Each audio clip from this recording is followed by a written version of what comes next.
están? Yo soy Irene y hoy en Mentes en Equilibrio, para celebrar el Día de la Independencia y porque este es un canal sobre bienestar emocional y psicología, te voy a hablar de la jerga y las expresiones mexicanas para hablar de ciertas emociones.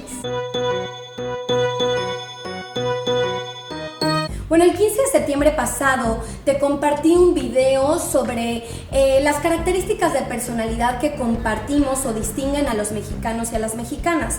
Y dentro de esta psicología compartida encontramos también una identidad colectiva a la hora de hablar y expresar emociones. Y bueno, obviamente en mi trabajo, que utilizo todo el tiempo un lenguaje sobre emociones, me doy cuenta, sobre todo cuando trabajo con personas de otra nacionalidad o que hablan otro idioma, que o a mí me cuesta mucho trabajo encontrar un término similar, por ejemplo en el inglés, que es otro idioma en el que trabajo y doy terapias, pero también que a pesar de que mis clientes puedan hablar muy bien español, tengo clientes polacos con un nivel impresionante, belgas, alemanes, a veces uso términos y se me quedan viendo con cara de what, ¿no? O sea, que a pesar de que hablan muy bien, como son términos sumamente mexicanos, pues no entienden muy bien de lo que estoy hablando, ¿no? Por ejemplo, me pasó con una clienta belga que ella sí había vivido en México, había vivido también en otros países de Latinoamérica y entendía y de hecho también hablaba, compartía ciertas expresiones sobre emociones, ¿no? Que son típicas de Latinoamérica o de México, ¿no? Entonces, hoy te voy a compartir estos términos que usamos para expresar o sentimientos o cualquier cosa referente a las emociones. Bueno, y voy a empezar con mi favorito, que es apapachar. Apapachar es un término náhuatl, una de las lenguas indígenas más habladas en mi país, y en la RAE aparece con el significado de palmadita cariñosa o abrazo. Sin embargo, para nosotros los mexicanos significa más que eso. El significado trasciende, el significado es más poético, y para nosotros significa abrazar o acariciar con el alma. Es decir, no solo es un mimo físico, sino también es un mimo emocional.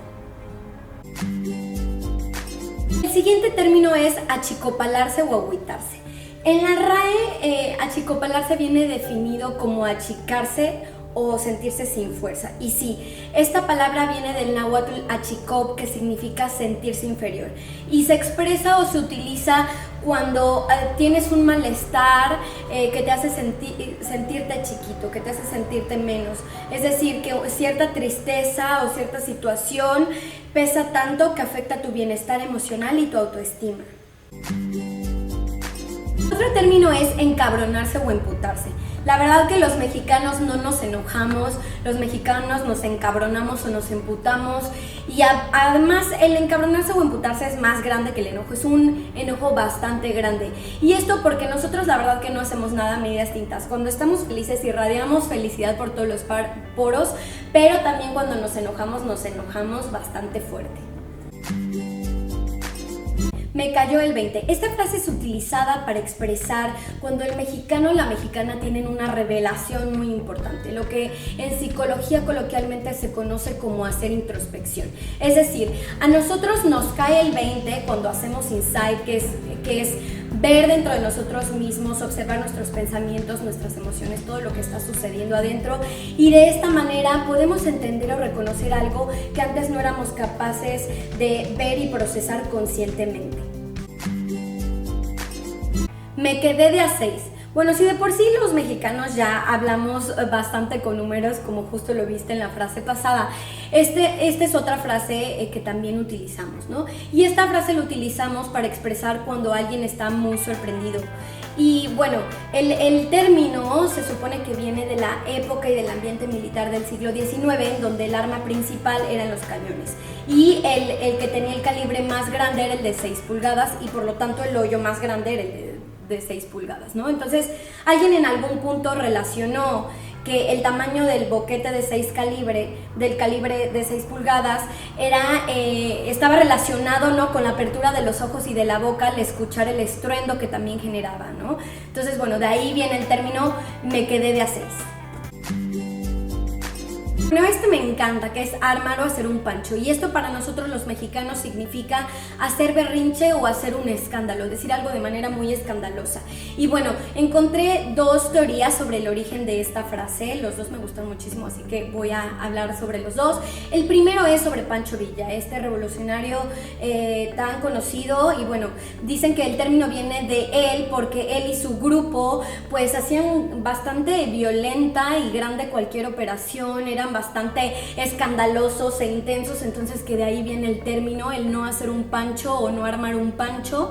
Y otra de las teorías habla de los panchitos, un grupo de jóvenes de la época de los 70s en la Ciudad de México, que en la zona de Santa Fe Observatorio asaltaban y llevaban ciertos actos delictivos, y bueno, que su manera también era muy agresiva, muy intensa, eran muy escandalosos, entonces bueno, también se dice que de ahí podría provenir este término. Estoy de la chingada o me siento de la chingada. Nosotros los mexicanos y las mexicanas utilizamos este término cuando de verdad no se puede estar peor, cuando simplemente nos sentimos más que fatal. Y bueno, justo como el poeta mexicano Octavio Paz lo dice, las malas palabras hierven en nuestro interior tal y como hierve nuestro sentimiento. Y bueno, chingar significa abusar de alguien. De hecho, encontré por ahí que el término hijo de la chingada viene de las indias que eran abusadas y violadas por los españoles, y sus hijos eran los hijos de la chingada, los hijos del abuso. Y bueno, en base a esto, el sentirse la chingada es sentirse abusado y violentado por una situación, por una circunstancia o por la vida misma. Estar o ser chingaquedito. Este término se utiliza para la típica persona que poquito a poco, de manera muy sutil, está ahí molestando, insistiendo con algo, ¿no? Alguien que es muy insistente o que te hace cositas por debajo de la mesa. Es molestar pasivamente, ¿no? Silenciosamente generarle malestar a alguien, y cuando alguien te está así, jode, es deja de estar de chingaquedito. A mí esta frase me encanta. Y para finalizar, la verdad es que me gustaría leerles, sobre todo porque me parece muy difícil decirlo si no me quiero equivocar, algunos términos náhuatl y mayas que encontré que me parecieron preciosos y muy interesantes. Los voy a leer, ¿vale? Y creo que justo este tipo de palabras se han perdido, son otras que ya no son tan usadas como las que he hablado anteriormente, pero que tienen significados preciosos y muy completos para expresar cosas que a veces no tienen una palabra. Empezamos con los náhuatl, y bueno, el primero es quequeloa, que significa engañarse a sí mismo, ¿vale? Lo que nosotros ahora coloquialmente conocemos como hacerse güey. Luego está accahuetzcato, que es mujer que ríe fuerte, una mujer muy feliz. Este término me encantó. Luego está nanacayotl, que es el término usado para reflexionar después de una ingesta de hongos. Como sabemos, es una práctica bastante utilizada en nuestro país, en muchas zonas de nuestro país, para contactar con la naturaleza y sobre todo con nuestra sabiduría interna. Y bueno, este es el término que habla de ver más allá de lo normal, ¿no? A través de las plantas sagradas. Otro término es quihuetzcaltia, un término utilizado cuando haces reír a otra persona. Quichnochiwa, hacer sufrir una persona. Yolcuecuechca, que significa te tiembla el corazón, pero decía que era te tiembla el corazón por nervios, ¿no? Esta expresión se utiliza para expresar nervio o ansiedad. Y bueno, de términos mayas y yucatecos que se siguen utilizando en la actualidad, está uno que es hazme loc o hazme loch, que significa abrazar fuerte, y es una expresión yucateca muy parecida y muy similar a lo que sería el apapacho en náhuatl. Y luego está exla, que es algo despectivo, ¿no? Exla María, exla Irene, y es como entre decir chingada y pinche, esta chingada Irene, este pinche Irene, esta, ¿no? Como para este exla, también un objeto se puede utilizar. Y bueno, estos son algunos de los términos náhuatl y mayas que yo encontré. Obviamente hay muchísimos. Si quieres compartirlos en la descripción del video, alguno que yo no haya mencionado, más que libre de hacerlo, por favor. Y bueno, yo creo que siempre he pensado que nos deberían de enseñar una lengua indígena, la que, por ejemplo, de nuestra localidad, ¿no? En la península tal vez maya, en el centro náhuatl.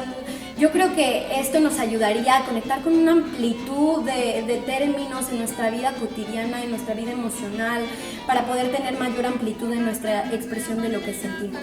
Yo encontré un diccionario de náhuatl a español, así que te lo voy a dejar en la descripción del video. Es del gobierno de México, para todos aquellos que quieran aprender más palabras.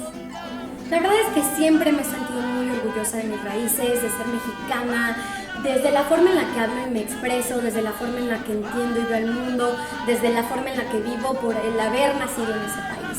Pero en días como estos la verdad es que me adueño mucho más de ese orgullo, de esa identidad que le da sentido a todo, a la manera en la que me vivo y vivo las cosas que experimento. Les deseo unas muy felices fiestas patrias y un lindo día a todos.